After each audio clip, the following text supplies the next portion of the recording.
सर्वेभ्यो नमो नमः। हम लोगों ने पिछले वीडियो में पूर्व रूप संधि को देखा था।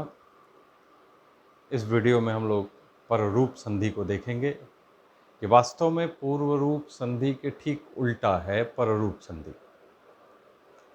पूर्व रूप संधि में हो क्या रहा था, ए ओ पहले आते थे और उसके बाद ह्रस्व अ आता था, तो ह्रस्व अ लुप्त हो जाता था।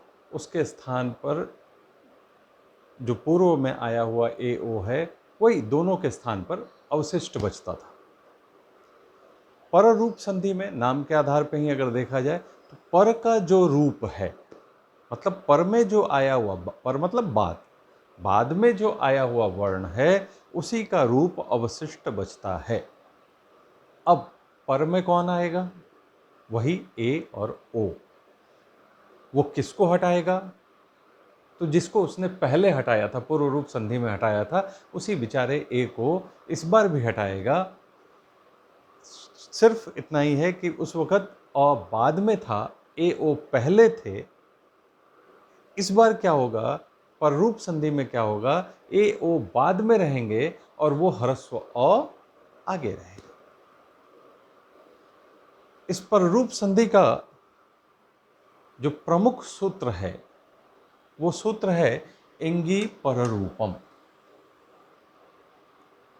क्या कहता है कि यदि उपसर्ग कोई हो और उस उपसर्ग के अंत में अ आया, सामान्य जो अ है, जैसे राम शब्द में, कृष्ण शब्द में जो अ है, उसके बाद में आने वाले ए ओ पररूप संधि का क्षेत्र नहीं होगा।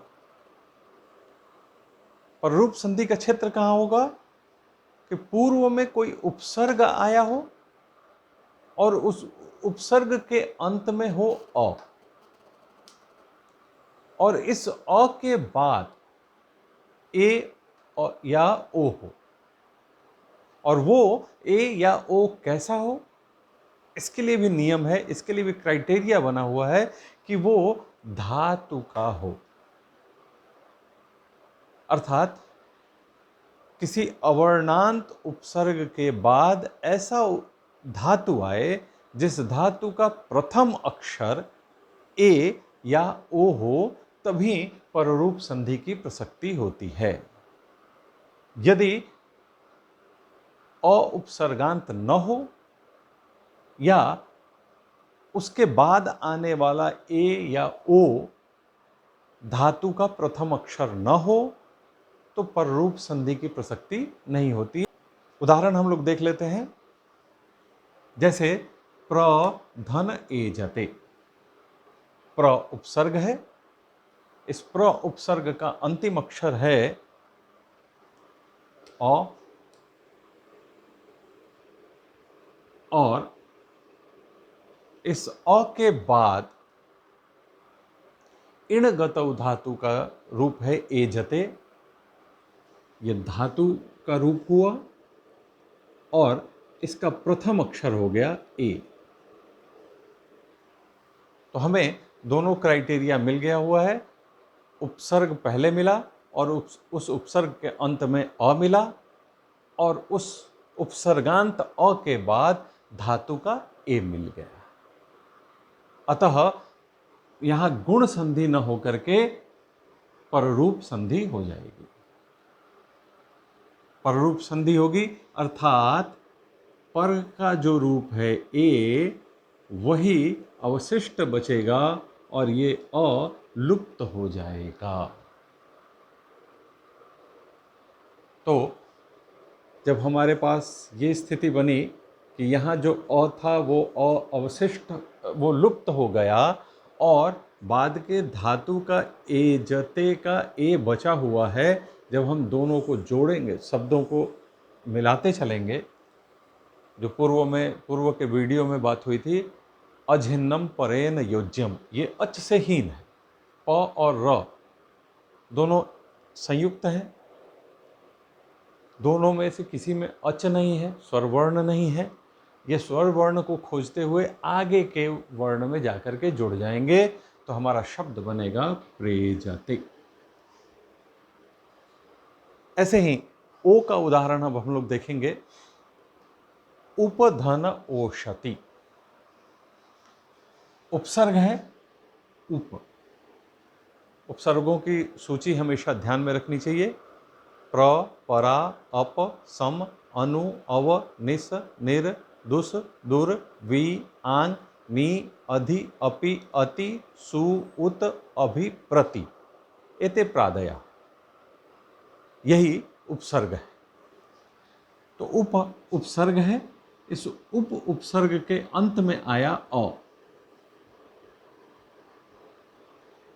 तो उपसर्गांत अ हमें मिल गया, और इस उपसर्गांत अ के बाद धातु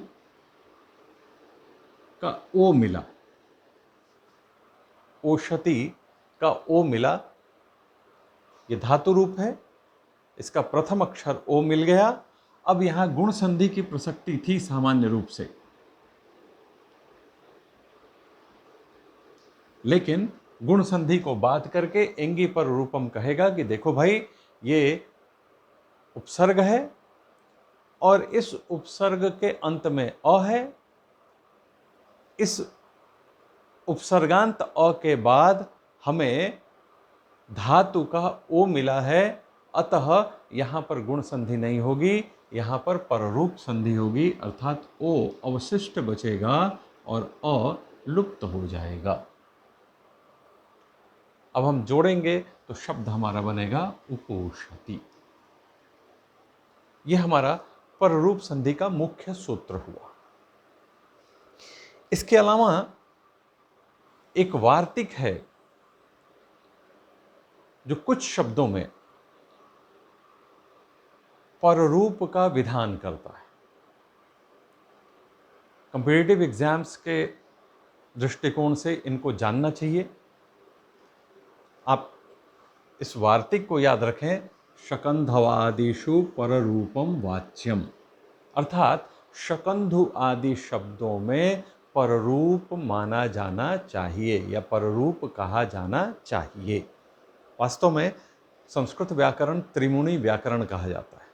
पाणिनि ने सूत्रों के माध्यम से पूरे के पूरे संस्कृत वाङ्मय का नियमन किया, पर इतने बड़े संस्कृत वाङ्मय में जाहिर है कुछ शब्द छूट गए थे जो पाणिनि के सूत्रों के द्वारा नियमित नहीं हो पा रहे थे।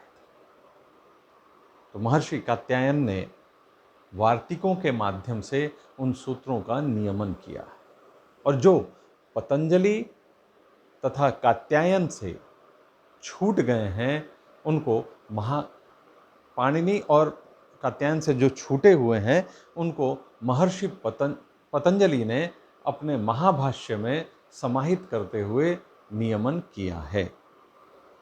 तो हम लोग देखेंगे शकंधवादी गण है, इस गण में पठित जो भी शब्द हैं उनमें पररूप कहा जाना चाहिए। जैसे शब्द है शक धन अंधु,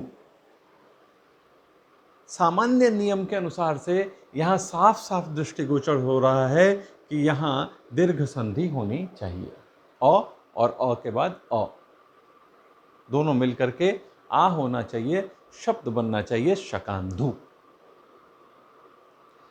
लेकिन इस वार्तिक के नियमानुसार यहां पर पररूप अंधु का अ अवशिष्ट रहेगा और शक के क के बाद आया हुआ ककारोत्तरवर्ती जो अकार है उसका लोप हो जाएगा, शब्द हमारा बनेगा शकंधु। वैसे ही कर्कधन अंधु, यहां भी दीर्घ संधि की प्रसक्ति होनी चाहिए थी, कर्कांधु बनना चाहिए था, लेकिन इस वार्तिक के नियमानुसार पररूप हो गया और शब्द हमारा बना कर्कंधु। मार्त धन अंडः, यहां भी मार्तांडः बनना चाहिए था, लेकिन यहां बना क्या, दीर्घ संधि न होकर के शकंधवादिषु पररूपम वाच्यम, इस वार्तिक के नियमानुसार पररूप हुआ और मार्तंड शब्द बना। ऐसे ही एक विशेष शब्द है, शब्द का प्रयोग हम लोग करते हैं मनीषा, लेकिन उसकी संधि विच्छेद को हम लोग प्रायशः नहीं जानते। यह जो पररूप का विधान करने वाला वार्तिक है वो टी भाग का करता है, अर्थात यहां से ये पूरे मनस के अस को हटा करके पररूप करेगा।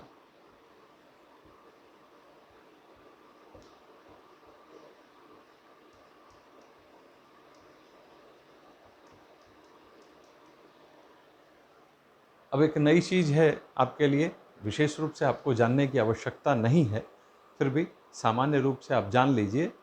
एक सूत्र है अचोन्त्यादि टी, उस सूत्र के नियमानुसार जो अचों में अंतिम अच होता है, किसी भी शब्द में अंतिम जो अच आया, जो स्वर वर्ण आया, वो जिस वर्ण समुदाय का प्रारंभ होता है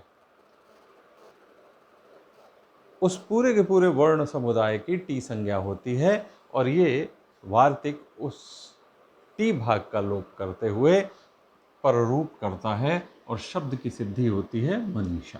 सामान्य रूप से हम यही जानेंगे। अगर किसी कॉम्पिटिटिव एग्जाम में या कहीं भी पूछा जाता है कि मनीषा शब्द का संधि विच्छेद की करो, तो हम लिखेंगे मनस धन ईशा, मन धन ईशा नहीं। तीसरा जो सूत्र है पररूप का विधान करने वाला, वो है ओमांगोश्च।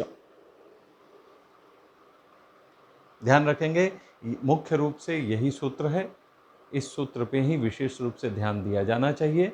कॉम्पिटिटिव एग्जाम्स में चूंकि जो अपवाद होते हैं या जो सामान्य चलन से बाहर के शब्द होते हैं उन्हीं को ज़्यादा पूछा जाता है, इसलिए हम लोग इसको भी देख रहे हैं। ये कहता है ओमी आंगी चात्परे पररूपम एकादेशः स्यात्। अगर अवर्ण के बाद ओ, ओम या आ का प्रयोग हो तो अवर्ण का लोप होता है और बाद में आया हुआ ओम या आ वही दोनों के स्थान पर बैठता है। तो हम देखें, शिवाय धन ओम, वाक्य विन्यास के लिए यहाँ नमः शब्द जोड़ा हुआ है, हम इसको सामान्य रूप से यहीं पे देखेंगे। ओम परे में, पर में है, ओम पर में होने के कारण ओमांगोश्च सूत्र से क्या होगा, यकारोत्तरवर्ती य, शिवाय में जो अंतिम अ है, य के बाद जो अ आया है उसका लोप होगा और उसकी जगह पे भी ओ जाकर के बैठ जाएगा। तो शब्द हमारा बनेगा शिवायों, पर में नमः है, शिवायों नमः। अंतिम है शिव आ इह। शिव शब्द के बाद आंग उपसर्ग का आ आया और इसके बाद धातु है ई। यहां भी पररूप की प्रसक्ति होगी, लेकिन पररूप करने से पहले धातु और उपसर्ग का कार्य पूर्व में हो जाएगा, तो शब्द हमारा बन जाएगा शिव एहि। आ और इही मिलकर के बना एही, पूर्व में शब्द है शिव। चूंकि एही जो है वो आ और ई के स्थान पर बना है, गुण संधि होकर के बना है, इसलिए उसको आ का स्वरूप ही मानते हुए ओमांगोश्च सूत्र की प्रसक्ति होगी और पररूप हो जाएगा। यहाँ का अ हटेगा, शिव के में वकारोत्तरवर्ती जो अ है, अंतिम जो अक्षर अ है वो हट जाएगा, उसके स्थान पर भी ए हो जाएगा, हमारा शब्द बनेगा शिव ही। इस प्रकार से आज के वीडियो में हम लोगों ने पररूप संधि को देखा। प्रायशः स्वर संधि समाप्त है। कुछ ऐसे शब्द हैं जो अपवाद स्वरूप होते हैं, जहाँ वृद्धि संधि होनी चाहिए वहाँ गुण संधि होता है, जहाँ गुण संधि होनी चाहिए वहाँ वृद्धि संधि होती है, या जहाँ यण संधि होनी चाहिए वहाँ प्रकृति भाव हो जाता है। इन सभी अपवाद स्वरूप वाले जो संधि हैं उनको हम लोग अगले वीडियो में देखेंगे। जयतु संस्कृतम। धन्यवाद।